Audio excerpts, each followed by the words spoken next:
What if the one person who shaped everything about who you are never truly got the recognition she deserved? One woman decided she was not going to let that happen. Not for her mother, not for any mother. And what she did about it changed America forever. Stay with us today, because by the end of this story, you may find yourself reaching for your phone or wiping away a tear, or both. It is May 8th, 1914. Woodrow Wilson is the president. The world is on the edge of a war that no one quite sees coming yet.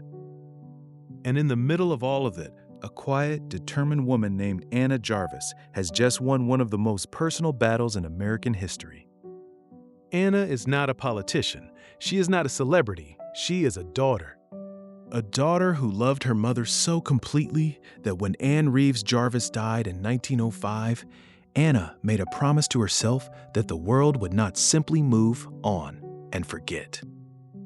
Anne Reeves Jarvis had spent her life organizing mothers' work clubs in West Virginia, groups of women who came together to care for soldiers on both sides of the Civil War, to fight disease in their communities, and to hold struggling families together with nothing more than will and love.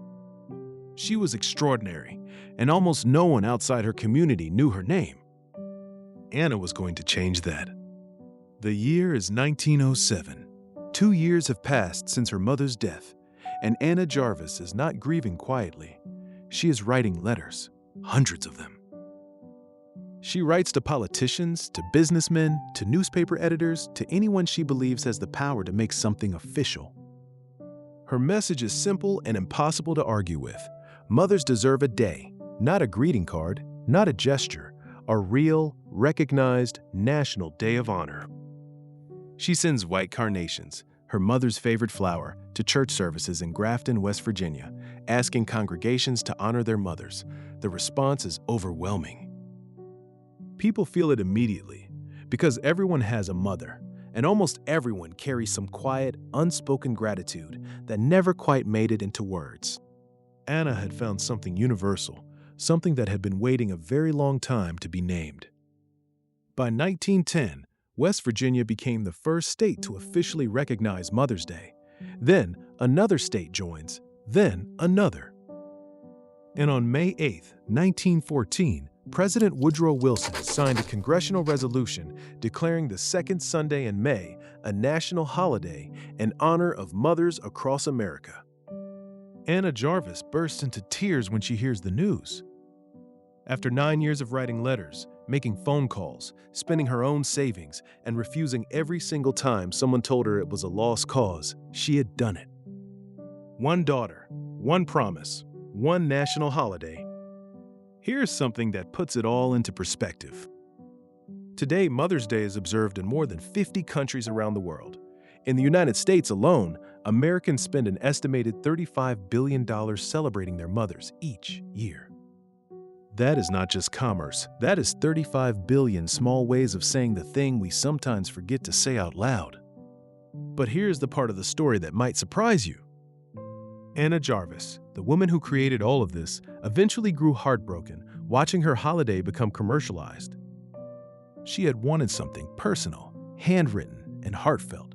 She wanted children to sit with their mothers and truly see them.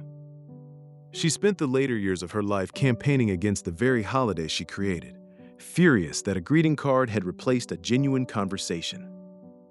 It is worth asking ourselves whether she had a point. More than a century later, the second Sunday of May still stops the world, at least for a morning.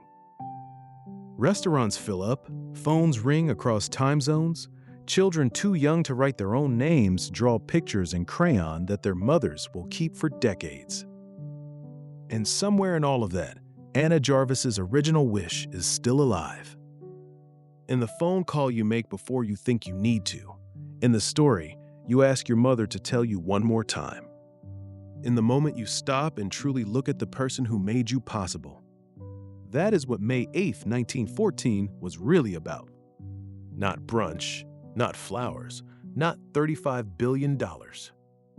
A daughter who simply refused to let the world forget. So here's something worth sitting with today. When did you last truly tell your mother, or the person who mothered you, what they actually mean to you? Not in a text, not in a quick phone call between errands, but really, truly told them. And for those of you who have lost your mother, you know better than anyone that time has a way of running out before we are ready. The stories she told, the things she carried, the way she loved you when you were at your worst. Those memories are precious beyond measure. And here is something worth thinking about today. You carry stories just like that. Stories about your own life, your family, the people who shaped you, that no one else on earth can tell. Have you ever thought about writing those stories down? Not for yourself, but for the children and grandchildren who will one day want to know who you really were. The sacrifices you made, the love you gave, the life you lived before they arrived. Those stories are treasures that only you can give, and the world would be a lesser place without them. I want you to look at the description below right now because a free family story writing guide is waiting for you. It is our gift to you because your stories deserve to be told, and the people who come after you deserve to hear them in your own words. Do not let another Mother's Day pass without capturing something only you can give. And if today's story moved you, if it made you think of someone you love, please share it with them right now. That is exactly why History Sparks is here. Join our community by hitting that subscribe button because every single day we bring you a story from history that will surprise you, warm your heart, or make you see the world just a little differently. Your story matters. History is proof of that. We will see you tomorrow.